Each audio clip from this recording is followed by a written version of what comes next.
kapag nailabas ang ebidensyang ito, mauunawaan ninyo kung bakit nila ako inaatake. Makialam. Dahil sa takot nila sa ilalabas ko. Makialam. Gayunman, hindi tayo matitinag sa mga paratang na walang basehan at lalabas din ang katotohanan sa tamang panahon. Nag-post itong si Congressman Leandro Leviste. Maaari ba nating ipakita? Ayan. Okay? Sama-sama natin. Sama-sama. Makialam. Basahin po natin mga kapartner. Ang kanyang titulo dito po sa kanyang post. Lalabas ang ebidensya ng kickback sa tamang panahon. Makialam. Doon pa lang sa mismong titulo ng kanyang post mga kapartner. So parang sinasabi na meron siyang hawak na ebidensya at yan ay lalabas sa tamang panahon. Okay, sige. Basahin natin po mga kapartner ang kanyang naging pahayag. Ang sabi niya rito, hindi ko gustong mag-abroad. Humingi ako ng pahintulot sa Kongreso dahil pinakiusapan ang aking ina, si Senadora Loren Legarda, ng ilang representante ng administrasyon Makialam. na mag-abroad ako kesa tuluyan kong ilabas ang ebidensya patungkol sa mga proponent ng mga maanomalyang DPWH project. Makialam. Higit pa sa Cabral Files. So, ibig sabihin hindi lang yung Cabral Files. Kasi una naman yung nilinaw na hindi ibig sabihin na nandun yung pangalan mo, automatic, corrupt ka na. Yun naman yung matagal na niyang nilinaw po mga kapartner. Hindi ibig sabihin doon na nandun yung pangalan mo, naging proponent ka ng isang proyekto, automatic corrupt ka na. Kasi sa mahabang panahon, hindi lang po yung paggawa ng batas yung nagiging role ng mga mababatas, kundi minsan, sabi sa pamamarayig, humihiling sila sa mga ahensya ng gobyerno, sa national government, bikenemen. Pwede mong lagyan ng proyekto, ospital, paaralan, kalsada, multipurpose building. Pwede silang humiling na ganyan eh. Kasi yung mga constituents din nila, nasasanay din po na merong inuuwi na pasalubong, inuuwi na mga proyekto yung mga kongresista. Napag-usapan nga namin yan with former Congressman Mike Defensor. Dati pinagmamalaki nyo yan eh. Diba? Alala nyo mga partner, pinagmamalaki. Meron pa nga to the effort of ganito. O through the initiative of ganito. Ang nangyari, wala nang proud. Pero sabi po, nung nakapanayam namin itong si Congressman Leandro Leviste, hindi ibig sabihin na nandun yung pangalan mo. Ano ka na? Meron ka ng ibinulsa na pera ng taong bayan. Maaring guide daw yun na tingnan natin, ito yung budget. Hindi ba masyadong malaki yung budget? Saan napunta? Parang ganun. Diba? Kung may budget naman, tapos akma naman, so walang problema. No? Wala naman. Inamin nga niya na merong budget yung kanyang nanay doon. O di ba? Pati siya, meron siya. Pero ang question dyan, yung budget ba na yun, yung pondo ba na yun para doon sa isang certain na proyekto, akma ba? O baka masyadong overpriced? Pinalubuhan mismo yung pinamaga nila yung pondo para doon makakuha. 'Di ba? Minsan din yung sinabi, 'di ba, sa pagdinig ay parang sa yata 'yun sa Senate Blue Ribbon Committee, ang sabi nila na minsan sine-check namin pag nagpaplano kami, ang gagawin namin, nilalakihan lang namin yung budget. Para may room para makapagnakaw. May mga iba-iba kasi pwedeng lakihan na lang yung budget. Halimbawa, pagpalagay natin ang budget ay or yung talagang actual na price noon is nasa 1 million lang. So halimbawa ang babudgetan nila ng 5 million, so merong tubo na 4 million. Ang actual naman talaga na halaga noon is nasa 1 million lang na proyekto. Parang ganun. Iba-ibang klase, yung ibang ganun, merong iba talagang zero talaga yung proyekto as in total na ghost project. Okay? So, balikan natin. Sabi niya rito, higit pa sa Cabral Files, nasa akin ang ebidensyang nagpapakita ng pagtanggap ng kickbacks. Makialam. So meron daw siyang ebidensya na makikita daw natin. Siyempre ng ating mga mata. Ilalabas niya na merong tumanggap ng kickbacks. Pinayuhan akong hindi pa ngayon ang tamang panahon. Makialam. Diba? Meron kasing nagtatanong, diba kanina, kung merong ebidensya, ilabas na agad dyan. Oh. Pero sabi ko nga sa inyo, maaaring may mga factor kung bakit hindi niya agad inilabas. Okay? Ito nga yung sabi niya.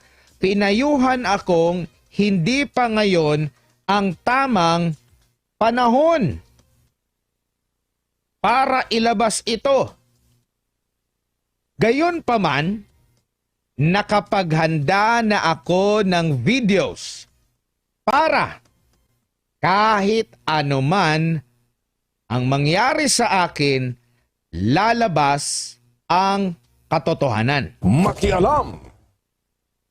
Kapag inilabas o kapag nailabas ang ebidensyang ito,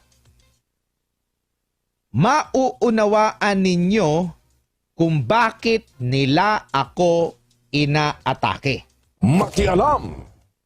Dahil sa takot nila sa ilalabas ko. Makialam. Gayunman, hindi tayo matitinag sa mga paratang na walang basehan at lalabas din ang katotohanan sa tamang panahon. Makialam. Alala nyo nung sa interview namin, natanong namin, kasi nabanggit na niya na yung nanay niya, si Senador Loren Legarda, napatanong, bakit mabot pa sa ganitong punta? Na kasi alam niya, hindi basta-basta. Kasi pag binangga mo yung mga kurap, mga malalaking tao talaga yan. Hindi literal na malalaking tao, mga ano yan, may pera, may kaya. Kasi nga, mga kurap, diba? Babanggain mo yung mga talagang mga malalaking tao na yan. Maganda na yung buhay mo, di ba? Pinakabatang ano nga yan bilyonaryo sa Pilipinas. Sinabi siya, maganda na yung buhay mo, bakit pa ginagawa ito? Natanong din namin yan. Meron ka na, bilyonaryo ka na sabi niya, na-achieve na raw niya. Bakit, di ba, ang iba, magpayaman ka na ng magpayaman. Pero ang sabi niya, parang na-achieve na raw niya yung gusto niyang ma-achieve doon sa pribadong buhay niya. Kumbaga, wala na siyang dapat na patunayan. Nandun na siya sa pwesto na yun. Parang meron siyang calling na gusto naman niya na magsilbi sa bayan. Kaya nga umaabot sa punto na ganito. Kasi kung iba pa to, alam din niya na maaaring maapektuhan yung kanya mga negosyo, kung may mga existing niya na mga negosyo dahil nga dito, pwedeng gipitin o kung ano man.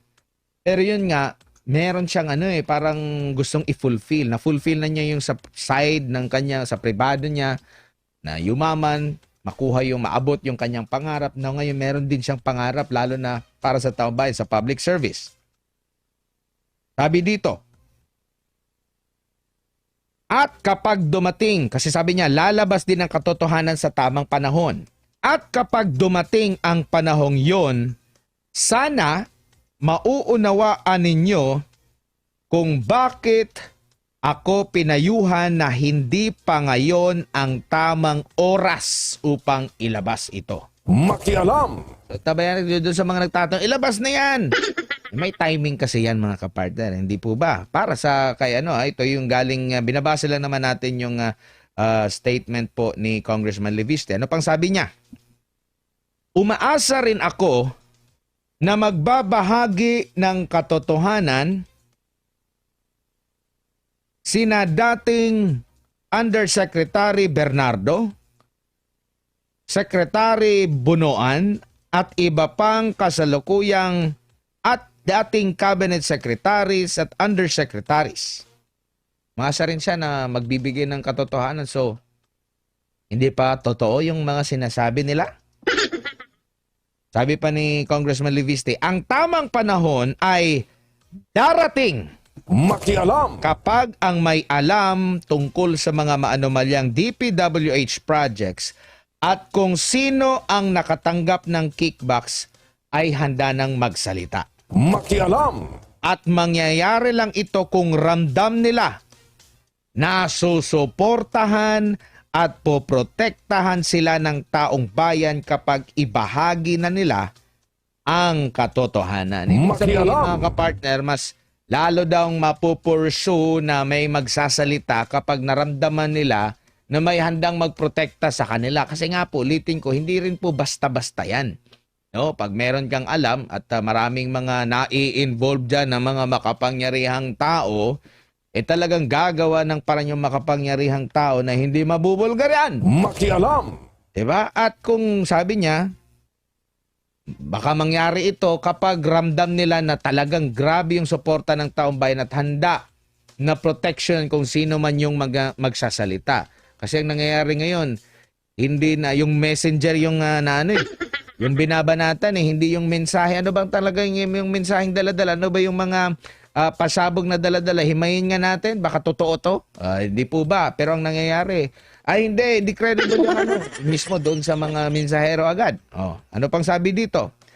Katakot-takot ang ginagawa ng mga sangkot Makialam. sa mga anomalya para pagtakpan ang katotohanan. Makialam. So hindi basta-basta raw, ayon sa kanya, yung mga ginagawa raw ng mga sangkot sa anomalya para lang daw pagtakpan ang katotohanan. Makialam. Mga malalaking tao yan. Yung kanilang nakurap, wala din naman yan silang naging kapital na malaki. Kasi nga, ninakaw lang nila yan, pwedeng gamitin nila yon para pagtakpan yung katotohanan. Makialam. Ano pang sabi niya rito? Sana wala nang testigong matatagpo ang patay, Makialam. mahuhulog sa bangin, Makialam. o mapatahimik. Makialam. Ngunit, kung may mangyari man, mabuti kung nakapag-iwan sila ng kanilang files, affidavit o recordings sa mga mapagkakatiwalaang tao para hindi mabaon ang katotohanan.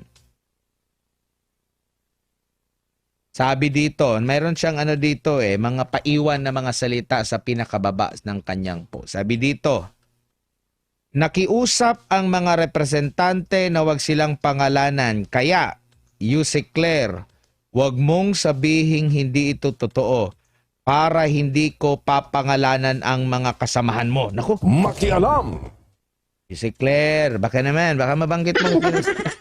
Hindi pa pangalanan niya So, wag kang masyadong daw. Makialam. Meron pa siyang isang pahabol.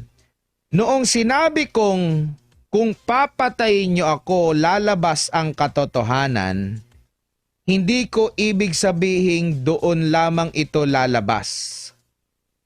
Kahit buhay ako, lalabas pa rin ang katotohanan. Makialam. Ayan po ang naging pahayag ni Congressman Leandro Leviste po, mga kapartners. Ano ba ang masasabi ninyo? I-post nyo lang po ang inyong mga opinion, kuro-kuro, reaksyon at mga pananaw ukol nga po dito sa ating pinag-uusapan, mga kapartner. I-comment nyo na yan